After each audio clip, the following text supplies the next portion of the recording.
I'll be the first to admit that I often want to jump into a big painting without that all-important planning stage, but I'll also admit that when I plan first, the end painting is noticeably better. To that end, I've been using a sketchbook this past year. It's a multimedia paper that allows me to do some pencil drawings, experiment with different brushes and techniques and colors to get a roadmap before I jump into a bigger painting. After a trip to the Blue Ridge Mountains this week, I was so inspired to do a mountain painting, but felt I needed that roadmap. I didn't have a photograph, but was remembering scenes in my mind and was just penciling those in. I also wanted to try a different color palette and compare it to my old standard and see which one I would prefer for this painting. Let me show you what happened. The main difference in this new color palette I wanted to try is with the blue, which is cerulean, and the ready-made green, which is chromium oxide green.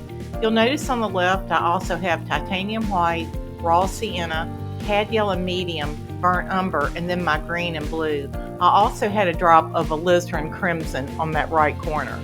I'm making several different values of that cerulean blue, adding white. And because cerulean, it's a beautiful color, but it's pretty strong and it's pretty perky. I'm adding just the tiniest bit of raw sienna to it just to gray that down a little bit. The brushes that I'm using at this stage are primarily two flat brushes. They are Princeton Summit bright brushes in the 6100 series. I'm using a size 4 and an 8. I'm starting off with this first thumbnail using the grayest blue pile for the sky. I ended up actually having 6 thumbnails on this page and just varied the different colors from my palette to see what different looks I could achieve. Some of these sketches had a high horizon line, some dropped down to a very low horizon with huge clouds. I'm just trying different designs and color combinations to see which one's going to win out.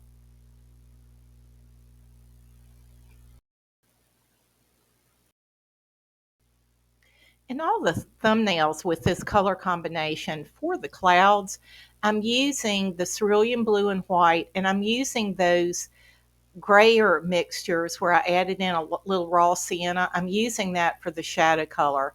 I've also had a mixture of the cerulean with a little burnt umber and white, the same gray that I used in the road. And I've dropped a little of that into some of these thumbnails as well. But there's a lot of color consistency. You're going to see these thumbnails are going to look very different. For example, the sky on this one on the upper right is very perky. That's just the cerulean blue and white, and it hasn't been grayed down. It shows you how perky that is. So I'm probably going to just put this to music and let you sit back and watch this first page of 6 thumbnails. Then I'll show you what it looked like when I repeated this process using my old standard palette.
So here we have our first 6 thumbnails using the Cerulean Blue and Chromium Oxide Green palette.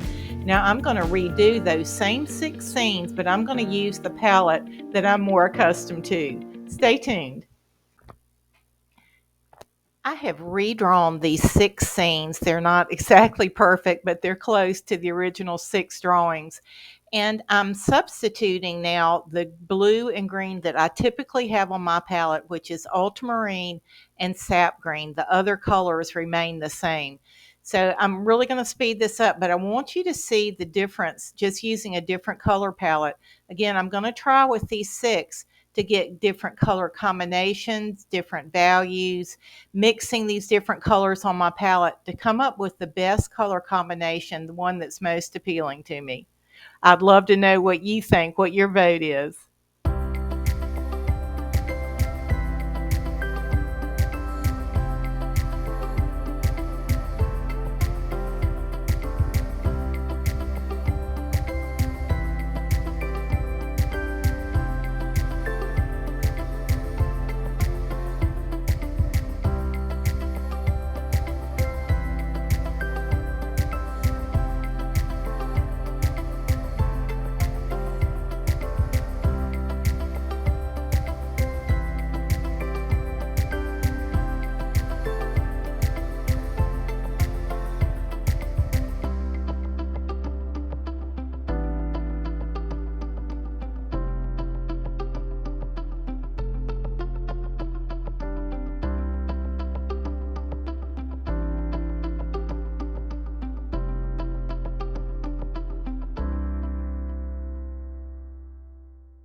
So here we have our 2 studies side by side. The page on the left is the chromium oxide green and the cerulean blue. The page on the right is the ultramarine blue and the sap green, and all the different combinations you can do with those. It's funny, after doing this, there was one painting that I just really strongly disliked right from the get-go, and I also disliked its counterpart in the other colorway. So I've definitely taken those two out first. As I started mentally eliminating these, I also didn't care for the ones on the top left with the road. And isn't it interesting? Or the bottom one. And it's interesting that the ones that I did not like, I didn't like them in either colorway. So it wasn't just the color. I think it was mainly the compositions that I was struggling with. So I found this extremely helpful as I've been contemplating doing a large painting. I've eliminated certain compositions that I didn't like. I'm liking both colorways. It'll be interesting to see which one of these I pick. I think the one I'm going to do next is this one. I'd love to hear your favorite pick. I may do several of them. It would be fun to see the large painting after the small thumbnail. I'll keep you posted. Hey, if you found this video helpful, I sure would appreciate a thumbs up. And if you'll subscribe, you'll be sure not to miss the free video that's coming out soon. Thanks a lot. God bless.